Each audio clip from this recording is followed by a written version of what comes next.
하나님 말씀 보겠습니다. 우리 오바댜 1장 3절에서 4절 교만과 겸손의 기준이라는 제목으로 함께 말씀 나눕니다. 2절이니까요 우리 함께 읽겠습니다. 시작. 너의 마음의 교만이 너를 속였도다. 바위 틈에 거주하며 높은 곳에 사는 자여, 네가 마음에 이르기를 누가 능히 나를 땅에 끌어내리겠느냐 하니 내가 독수리처럼 높이 오르며 별 사이에 깃들일지라도 내가 거기에서 너를 끌어내리리라. 여호와의 말씀이니라. 아멘. 9월 10일 날 화요일 날 오바댜서를 읽으셨을 거예요. 그죠 여러분? 통독 순서로 가면 9월 10일입니다. 그래서 이번 주에는 하나님 어떤 말씀을 전해야 되나요? 라고 고민하고 기도하는데 이번 한 주에는 뭐 이렇게 짧은 게 많아요. 한 주 동안 뭘 많이 지나가서 보니까 아모스, 오바댜, 요나, 미가, 나훔, 학개 전부 뭐 한 장, 두 장 이런 것들 세 장 뭐 이렇게 쭉쭉 지나가더라고요.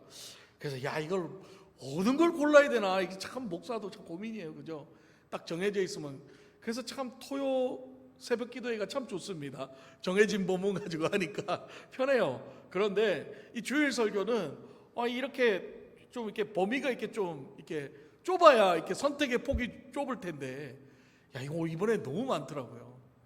그래서 제가 어떻게 했느냐, 어느 것을 고를까요? 하나님께 물어봤는데 대답도 없으시고 그래서 제가 어떻게 했을까요? 오바댜서가 제일 짧더라고요. 한 장밖에 안 돼요. 그래서 제가 오바댜서를 골랐습니다. 하나님 잘 모르겠습니다. 저는 한 장이라서 오바댜서 골랐으니까 하나님 알아서 하십시오 하고 이제 오바댜서를 묵상하고 기도하는 가운데 이 짧은 본문 안에 들어있는 메시지가 결코 단순한 메시지가 아니라는 걸 깨달았습니다. 그래서 오늘 짧지만 결코 단순하지 않은 이 오바댜서의 메시지를 가지고 함께 은혜를 나누도록 하겠습니다. 자, 오바댜서는요 두 가지의 명확한 주제를 가지고 있습니다. 첫 번째는 에돔이 누구예요? 에서의 자손이죠. 이 에돔 자신들만의 교만과 형제 국가인 유다에 행한 죄의 결과로 멸망하게 될 것이라는 것, 에돔은 멸망하게 될 것이라는 것과 두 번째는 하나님께서 선지자를 통해 주님의 날에 유다의 회복과 구원을 선포함으로써 이 유다 족속을 위로하고 있다는 사실이에요. 그러니까 어떻게 보면은 이 오바댜서 안에는 두 가지가 들어가 있죠. 심판과 위로가 들어가 있는 거예요. 심판은 누가 받는다? 에돔이 받는다.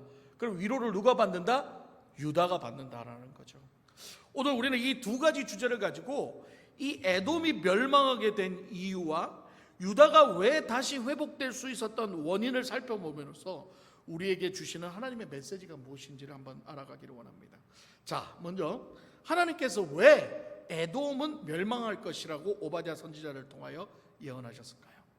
우리 3절을 다 같이 봅니다. 시작. 너의 마음의 교만이 너를 속였도다. 바위 틈에 거주하며 높은 곳에 사는 자여, 네가 마음에 이르기를 누가 능히 나를 땅에 끌어내리겠느냐 하니. 자, 에돔이 멸망한 이유는요 성경은 지금 뭐라고 얘기하냐면 마음의 교만 때문이다라고 얘기하고 있어요. 그들이 교만하게 된 이유가 뭘까요? 일단 그들이 살아가는 환경을 보면 알 수 있어요. 오늘 본문에 어디에 거주한다 그래요? 바위 틈에 거주하며 높은 곳에 사는 자여라고 말하고 있습니다. 자, 창세기에 의하면 야곱이 하란에서 돌아오자 에서는 야곱을 떠나 사해 남쪽 산악지대인 세일산에 거주한다라고 나오고 있어요. 창세기 36절 8절에. 이처럼 에서의 후손들은 어디에 살아요? 산악지대에 살고 있었는데 그 중심에 뭐가 있었냐면 페트라라는 것이 있었어요. 페트라. 이를 가르쳐 본민은 뭐라 그래요? 바위 틈에 거주하며 높은 곳에 사는 자여라고 이야기하죠. 그래서 네가 마음에 이르기를 누가 나를 땅에 끌어내리겠느냐라고 말하는 거죠. 여러분, 페트라가 뭐예요? 페트라는 피난처입니다. 그냥 피난처가 아니고요, 높은 바위를 깎아서 암벽에 만들어진 도시로서 쉽게 적들이 침공하지 못하는 난공불락의 요새였단 말이죠. 다시 말해 그들은 하나님을 피난처로 삼은 것이 아니라 바위 틈, 이 페트라를 믿고 누가 우리를 이 페트라 안에서 땅에 끌어내릴 것이냐라고 자만하고 교만했다는 거죠. 하나님 앞에 도전했다는 거죠. 에돔의 교만의 시작은 어디냐? 자신들이 쌓아올린 자신들의 힘으로 만들어 놓은 그 난공불락의 요새 페트라가 하나님보다 더 위에 있다는 거예요. 그리고 그것을 가지고 하나님께 도전하는 거죠. 누가 우리를 여기서 끌어낼 거야? 이게 바로 성경은 교만이다라고 얘기하는 거죠. 사랑하는 여러분, 교만은요 딴 게 아니에요. 바로 내 힘으로 쌓아놓은 업적, 내 힘으로 쌓아놓은 물질, 내 힘으로 쌓아놓은 명예를 하나님보다 더 우선시하는 게 바로 교만인 거예요. 그리고 자신의 자존심과 자신의 생각이 하나님보다 더 높이 있는 게 교만이라는 거죠. 그래서 교만하기 시작하면 하나님이 보이지 않습니다. 하나님의 음성이 들리지 않습니다. 자신이 만들어 놓은 세계, 자신이 만들어 놓은 능력과 힘만 보일 뿐이죠. 그리고 그것을 가지고 심판하고 군림하려고 노력한다는 거예요. 하나님의 음성만 안 들릴까요? 교만한 사람은 사람의 음성도 안 들립니다. 누구 얘기도 안 듣습니다. 오로지 자기 얘기만 합니다. 자기 생각만 맞습니다. 남의 뜻도 안 받아들입니다. 오로지 자기 생각이 맞는 거예요. 남이 뭐라고 자기 생각에 정죄하면 어떻게 해요? 공격하고 심판하고 정죄하고. 그게 바로 교만한 자들의 특징이죠. 한국 영화 중에 프리즌이라는 영화가 있었어요. 한석규가 주연이에요. 김래원, 한석규 주연인데 그 영화의 내용을 잠깐 보면 뭐냐면 이 한석규라는 사람이 감옥에 들어가가지고요, 그 감옥에서 감옥 소장도 매수하고 경찰들도 다 매수해요.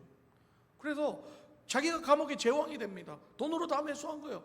그래서 감옥 안에서 그 범죄자들을 묶어가지고 밤에 몰래 차 갖고 나가가지고 범죄를 저질러요. 감옥 안에서 범죄자들을 가지고 범죄를 저지르니 바깥에서 어떻게 잡을 도리가 없잖아요. 그러니까 바깥에서 브로커가 있어서 뭐 누구를 죽이거나 누구를 공격할 때 한석규한테 부탁을 합니다. 그러면 돈 받고 감옥에서 죄수들 모아가지고 몰래 나가가지고 일 저지르고 들어오고, 그러면서 부를 축적하고, 그러면서 간수들에게 돈 줘가지고 간수들 이렇게 아무도 터치를 못하게, 심지어 소장도 터치를 못하게 만들어요. 자기가 왕이에요 거기서. 그러니까 범죄자들도 건드리지 못하고 경찰도 건드리지 못하고, 그러니까 그 사람은 바깥에 안 나가요. 감옥 안에서 그냥 사우나하고 맛있는 거 먹고 싶은 거 다 먹고, 또 말 안 듣는 놈들이 있으면 또 불러서 혼내기도 하고, 그리고 나가고 싶으면 또 밤에 나가요. 경찰이 보내줘요. 사복 입고 나가서 그러니까 어떻게 돼요? 감옥 안에는 또 다른 세상이 존재하는 거죠. 감옥 안에 임금이 누구예요? 한석규예요. 그러니까 범죄자들도 그 사람한테 잘 보이려고 어떻게든 잘 보이며 바깥에 나가서 맛있는 것도 먹고 오지, 집에 뭐 있다면 돈 찔러주지. 그러니까는 한석규가 그 감옥에서는 왕이고 신입니다. 근데 그 왕과 신의 역할이 얼마나 갈까요? 결국은 내부의 분열이 일어나고, 어디서부터 일어나냐?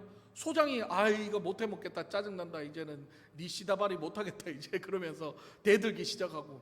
그러니까 한석규가 야 내가 너 키워서 소장 만들어놨더니 배은망덕 하기도 뭐 그러면서 이제 혼내고. 그러니까 이제 그 안에서 분열이 생겨서 나중에 어떻게 돼요? 이게 와그작 깨지기 시작하는데 마지막에 한석규가 주인공하고 이 뭐죠? 높은 탑 위에 올라가서 거기에 올라가가지고 주인공하고 싸우면서 마지막에 명대사를 합니다. 제가 요건 빼고 얘기하겠습니다. 건들지 마. 내 거야. 내 세상이야. 내가 만든 내 세상이야. 거기에서 그 밑에 있는 경찰들한테 그렇게 외치는 거예요. 피투성이가 돼가지고 내 거야. 내 세상이야. 내가 만든 거야. 그러면서 욕을 하면서 한석규 어떻게 됐을까요? 총 맞아 죽어서 끌어내려왔습니다. 그런 거예요. 지 세상이 어디 있어요? 결국은 총 맞아서 비참하게 죽어서 시체로 땅으로 끌어내려오는 거예요. 가파른 암벽 위에 성을 세우고 누구도 쉽게 공격하지 못하는 요새를 만든 에돔. 이미 자신들이 만든 그 환경이 자신들의 능력이었고 자신들의 하나님이 되었던 거죠. 이때 성경은 단호하게 말합니다. 4절 함께 읽겠습니다. 시작. 네가 독수리처럼 높이 오르며 별 사이에 깃들일지라도 내가 거기에서 너를 끌어내리리라. 여호와의 말씀이니라. 이거 얼마나 무서워요. 독수리처럼 날아가지고 별 사이에 끼어도 하나님이 잡아 끌어내린다는 거예요. 여러분, 이 땅에서 별만큼 높은 데가 어디 있어요? 그 이상이 어디 있습니까? 근데 하나님 뭐래요? 네가 별에 올라가 봐라. 내가 안 끌어내리나. 확 잡아 끌어내린다. 독수리처럼 아무리 높이 날라도 너를 끌어내릴 것이고, 너가 아무리 별과 같이 높은 곳에 올라가도 난 너를 확 끌어내릴 것이다. 이 말씀이 뭔가요? 에돔, 네가 아무리 난공불락의 요새에 거하면서 너의 힘이 아무리 강할지라도 천지를 창조하신 여호와는 너보다 더 위에 있으며 너를 죽이기도 살리기도 하는 하나님의 주권을 보여주고 있다는 말씀인 거죠. 할렐루야. 다시 말해, 교만은 하나님을 인정하지 않는 것입니다. 그럼 반대로 겸손은 뭔가요? 하나님의 주권을 인정하는 거죠. 교만은 하나님께 도전하는 것입니다. 겸손은 하나님께 순종하는 것이라는 거죠. 여러분 꼭 기억하십시오. 하나님은 교만한 자를 물리치신다.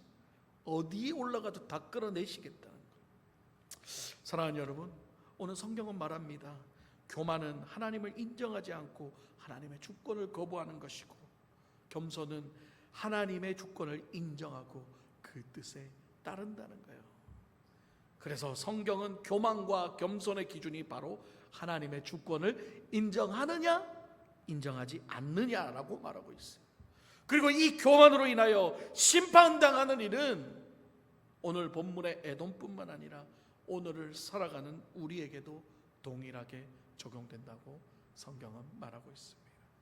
이것을 성경은 하나님의 공의다라고 표현합니다.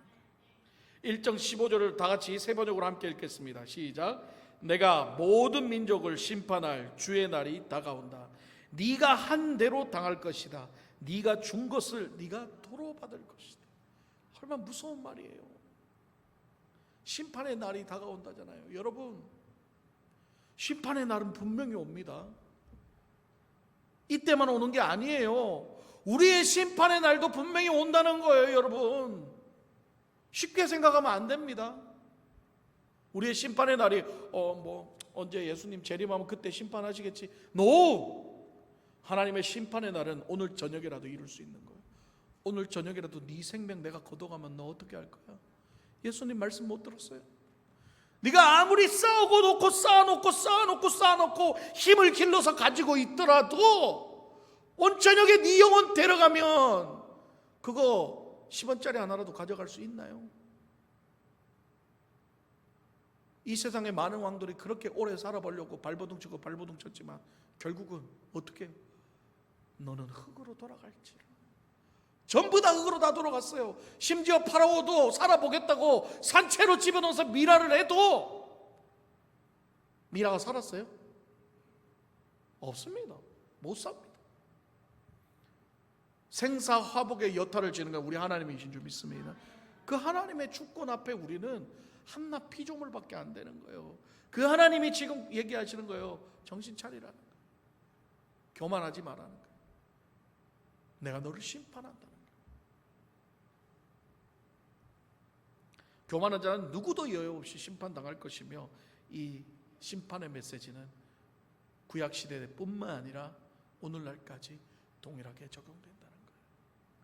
그래서 여러분, 신앙생활하기가 쉬운 게 아닙니다. 왜냐하면 우리 안에는 언제든지 이 에돔과 같은 페트라를 만들고 있으니까요. 내가 쌓아 올리고, 내가 한 땀 한 땀 노력해서 고생해서 나만의 벽돌을 쌓아가지고 내 안에 가득 채워나가고 있는 거예요. 겉으로는 티 안 나죠. 겉으로는 티 안 나요. 그런데 인간의 마음 안에는 그 내가 만든 그 페트라가 가득 차 있어서 이거 건드리면 가만히 있지를 못하는 거예요. 그리고 은근히 자랑하는 거죠. 내가 이만큼 쌓아놨고 내가 이만큼 해놨으니까 하나님도 어떻게 하지 못하실 거야. 먹고 봐, 지금까지 아무 일 없었네. 내가 몰래 죄 짓고도 하나님 뭐 아무것도 안 하셨네. 나 다치지도 않았고 나 그렇게 하나님 앞에 제대로 살지 않았는데도 이렇게 잘 살고 이렇게 나 자식들 건강하고 잘 되는데 뭐 굳이 하나님. 그러다가 언젠가 한순간에 가는 거예요. 한순간에 가더라고. 그렇게 잘 먹고 잘 살던 사람들이 한순간에 암 걸려서 돈 다 털리고 그냥 인생 마감하더라고. 다 털리고 다 버리고 그제서야 하나님 붙잡고 살려달라고. 다 털리고 나니까. 여러분, 오늘 오바댜 말씀을 통해서 하나님 불꽃 같은 눈으로 지켜보고 계십니다.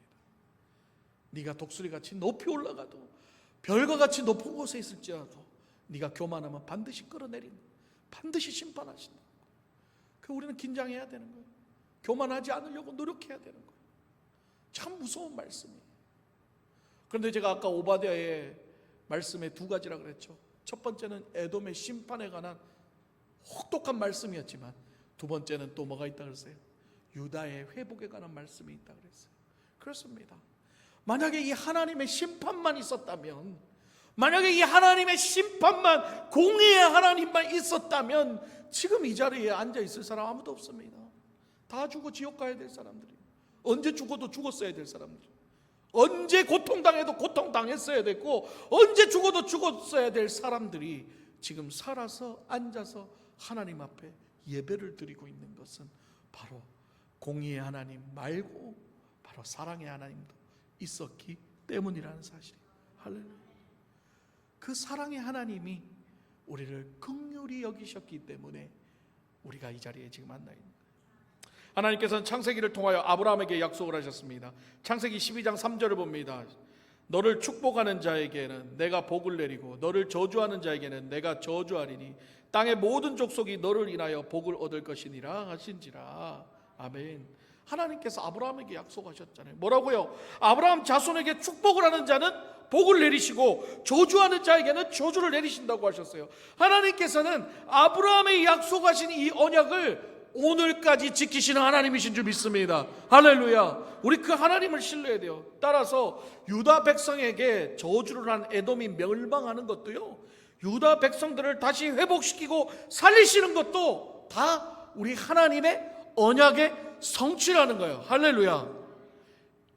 에돔이요, 그냥 멸망한 게 아니에요. 교만 때문에만 멸망한 게 아니에요. 에돔이 멸망하는 것도 바로 하나님의 언약의 성취였다는 거죠. 유다 백성들을 하나님께서 회복시키시고 구원하시는 것은 그들이 하나님 보시기에 행동을 잘해서 그런 것이 아니라 하나님께서 아브라함하고 언약을 했기 때문에 그렇게 배신을 때려도 하나님은 그들을 버리지 않고 끝까지 책임지셨다는 거예요.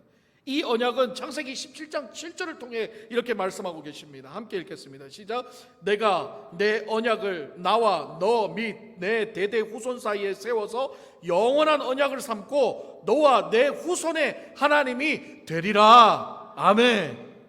그 하나님의 약속이 지금 저와 여러분의 하나님이 됐다는 거예요. 할렐루야. 이 신실하신 하나님의 언약이 저와 여러분을 하나님의 자녀가 되게 하셨고 이 자리에 이렇게 예배드릴 수 있게 하셨다는 거예요. 오늘 오바댜서를 통해서 우리가 믿고 깨달아야 할 사실은요, 에돔의 멸망의 원인은 교만이었다는 사실도 있지만 이 교만은 하나님의 주권을 무시하고 자기의 힘과 능력으로 살아가는 것이고, 겸손은 하나님의 주권을 인정하고 하나님을 의지하며 살아가는 것이랍니다. 그러므로 에돔의 심판과 유다의 회복은 결국 모두가 하나님의 주권 아래 이루어진 것이며 하나님의 공의는 오늘날까지 여전히 역사하시고 또한 신실하신 하나님의 그 언약의 은혜도 오늘날까지 동일하게 역사한다는 사실이 우리에게 축복인 줄 믿습니다. 사랑하는 여러분, 분명히 심판의 날은 다가옵니다. 우리 안에 페트라가 무엇인가요? 여러분 안에 페트라가 무엇인가요? 하나님보다 더 의지하고 하나님보다 더 사랑하는 것이 있나요? 하나님을 의지하지 않고 내 힘으로 내 능력으로 완벽하게 쌓아올린 단단한 무언가가 있지 않나요? 그것이 바로 오늘 교만이고 죄라고 성경은 말하는 거예요. 오늘 말씀을 통해서 우리 안에 페트라가 깨지기를 소망합니다.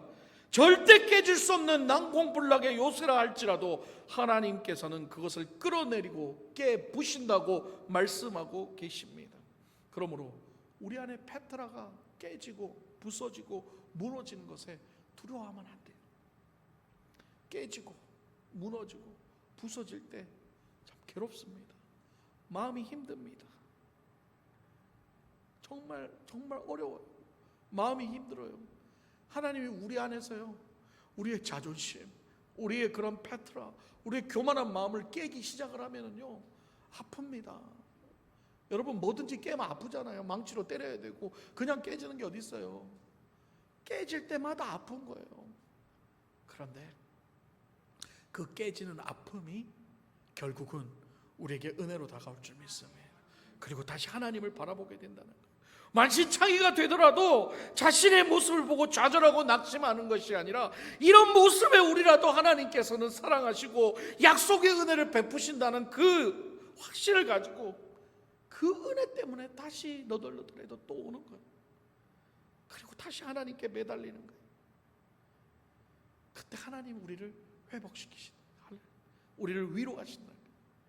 왜냐하면 하나님께서 이미 예레미야 선지자를 통하여 이스라엘 백성을 넘어서 이방 민족까지도 품으시겠다는 약속을 하셨다는 거죠. 하나님은 그 언약을 반드시 지키는 하나님이시라는 거예요. 우리는 하나님께서 이스라엘 백성만 선택한 줄 알지만 아닙니다. 처음엔 이스라엘 백성을 선택해서 끌어내셨지만 나중에 예레미야서를 보면 하나님이 뭐라 그러시냐면은 애굽의 하나님이 아니라 너희를 이끌어낸 하나님이라 그래요. 그러니까 애굽에 나온 이스라엘 백성뿐만 아니라 우리 모두를 이제는 하나님이 품으시겠다고, 하나님께서 이방인들도 다 품으시겠다고 하나님이 언약을 하셨다는 거예요. 그 언약의 메시지가 있기 때문에 수천 년이 지난 지금까지도 그 복음이 여러분들의 귀에 들리고 여러분들에게 성령이 임해서 그 하나님이 역사하셔서 지금 이렇게 여러분 함께 예배드리고 앉아 있는 거죠. 하나님은 그 언약을 꼭 지키시는 하나님이에요. 오늘 본문을 통하여 바벨론의 포로가 되고 이웃 형제의 배신으로 만신창이가 된 유다 백성들은 들에게 하나님은 이 은혜의 언약을 선포하셨습니다. 성경은 동일하게도 우리에게도 그 언약을 선포하고 계십니다. 그러므로 이 하나님의 말씀을 가슴에 새기고 날마다 우리의 힘과 능력을 의지하며 살아가려는 그 교만한 마음, 우리 안에 이 페트라를 때려 부시고 하나님을 바라보며 하나님의 뜻에 순종하는 삶, 겸손의 삶을 살아가려고 몸부림칠 때 하나님께서 우리를 위로하시고 회복시켜 주실 줄 믿습니다. 이제 말씀을 마무리하기를 원합니다. 제 안에 있는 페트라가 무엇인가를 곰곰이 생각해 봤습니다. 말씀을 준비하면서 저는 참 돈에 약해요. 목사인데도 불구하고 참 돈에 약합니다.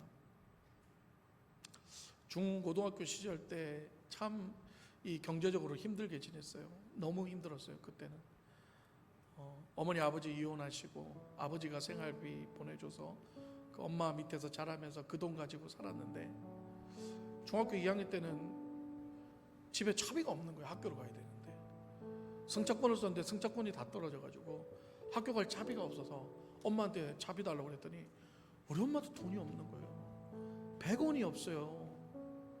그래서 막 기도만 하고 있는 거예요. 엄마한테 소리쳤어요. 가서 돈 좀 구해오라고, 학교 가고 싶다고. 그러니까 엄마는 울면서 기도만 하죠. 그러니까 나중엔 제가 이제 악이 받쳐서 화가 나가지고 엄마한테 소리 지릅니다. 가서 돈 벌어오라고. 능력도 없으면서 왜 우리를 이렇게 키웠냐고. 그럼 아버지한테 보내지. 가서 돈 구해오라고. 나가서 돈 구해오라고. 사춘기 때니까 얼마나 엄마한테 소리를 쳤는지 몰라요. 근데 엄마는 방에서 기도하면서 계속 그 얘기만 해요.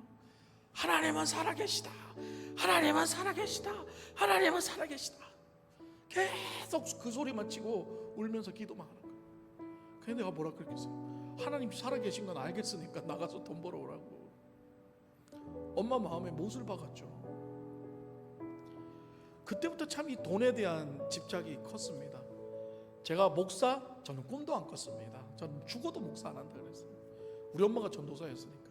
전도사 밑에서 이렇게 고생하니까 사는 게 너무 힘들어서 나는 목사 안 한다.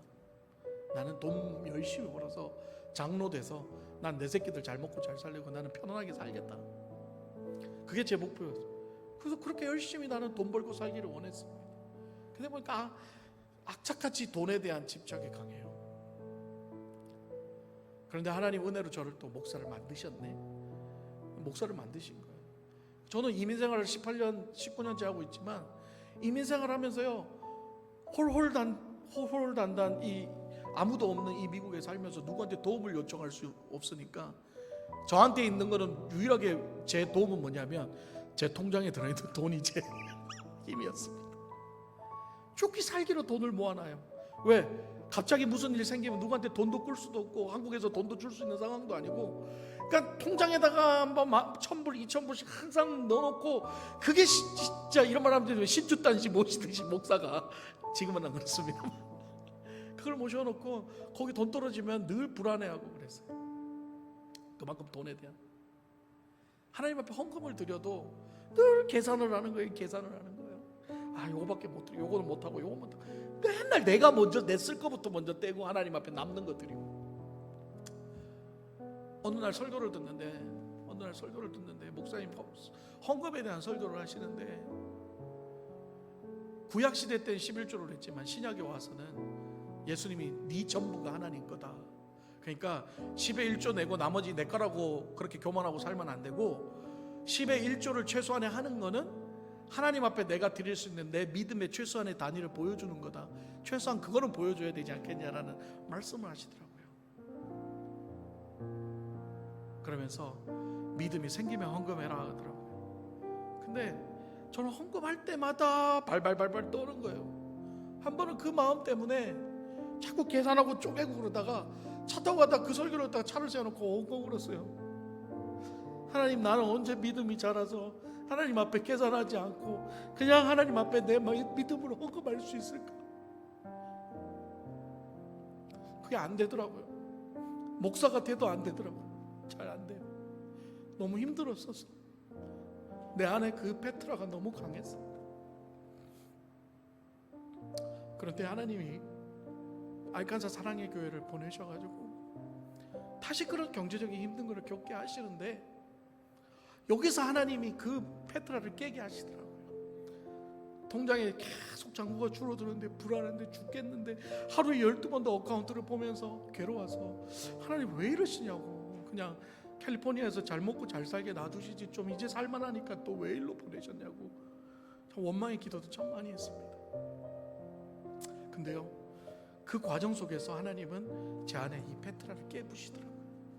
그리고는 없던 가운데서도, 아니 우리 성도들도 이렇게 최선을 다해서 11조하고 헌금하는데 목사가 지금 내 먹고 살겠다고 11조 안 하고 헌금 안 할 수가 있냐. 만약에 제가 큰 교회 있었으면 안 했을 거예요. 부목사였을 때도 전 안 했을 거예요. 합리화했을 거예요. 하나님, 나 먹고 살아야 되는데 지금 나 먹고 살 것도 없는데 무슨 이해해 주시겠죠 그랬을 것 같은데, 여기 오니까 나보다 우리 성도들이 더 열심히 헌금하는데 내가 어떻게 성도들 헌금으로 살면서 어떻게 안 할 수가 있어요? 모르겠다. 빵꾸가 나든지 마이너스가 나든지 그냥 계속 저도 제 나름의 최선을 다해서 헌금하고 감사 헌금하고 냈어요. 그렇게 하나님은 저 안에 돈에 대한 페트라를 깨부시기 시작했고, 그 이후로부터 하나님이 채우시더라고요. 할렐루야. 내 페트라가 깨어지니까 하나님이 나를 위로하시고 하나님이 성도들을 통해서 하나하나 채워나가시더라고요. 까마귀를 통해 먹여 살리시더라고요. 부끄러운 고백입니다. 목사의 부끄러운 고백. 그런데 제가 여러분에게 이 고백을 할 수 있는 것은 바로 하나님이 저 안에 페트라를 깨부시기 때문에. 깨부실 때 참 힘들었는데, 깨부실 때 참 가슴이 미어졌는데, 근데 이제 그게 깨지고 나니까 하나님이 회복시키고 하나님이 위로하시고 하나님이 덮어주시는 그 품이 너무나 따뜻하고 너무나 감사했어요. 할렐루야. 우리 성도님들의 사랑이 너무나 감사했고 예배 때마다 주시는 은혜로 감사했다는 거예요. 사랑하는 여러분, 우리가 깨어지고 부서지더라도 우리 하나님 앞에 돌아가기만 하면, 지난 주일 말씀처럼 하나님은 우리를 싸매시고 우리를 회복시키시고 우리를 붙잡아 주시겠다고 약속하셨지 않습니까? 우리 하나님의 말씀을 붙잡아야 되는 거예요. 하나님의 언약의 말씀을 붙잡아야 되는 거예요. 하나님은 심판도 하시지만 하나님 우리를 붙들고 회복시키시고 너희를 내가 책임지겠다고는 하나님의 언약의 말씀도 반드시 하나님은 지키실 거라는 거예요. 할렐루야. 우리 그 말씀을 믿어야 돼요. 비록 지금 내가 깨집니까? 여러분들 안에 페트라가 깨져나가서 막 힘들어서 눈물이 나고 괴롭습니까? 괜찮아요. 그래도 하나님 앞에 붙어만 있으세요. 하나님 바라보세요. 하나님 버리지 않으십니다. 만나와 메추라기를 먹이십니다. 하나님은 책임지시고 이끌어 나가실 것입니다. 여전히 우리의 모습은 연약하고 부족하지만 신실하신 하나님의 열심을 믿으면서 오늘 하루도 믿음의 발자국을 한 걸음씩 디뎌나가는 저와 여러분 되시기를 주님의 이름으로 축원합니다. 우리 함께 찬양하며 나아가도록 하겠습니다.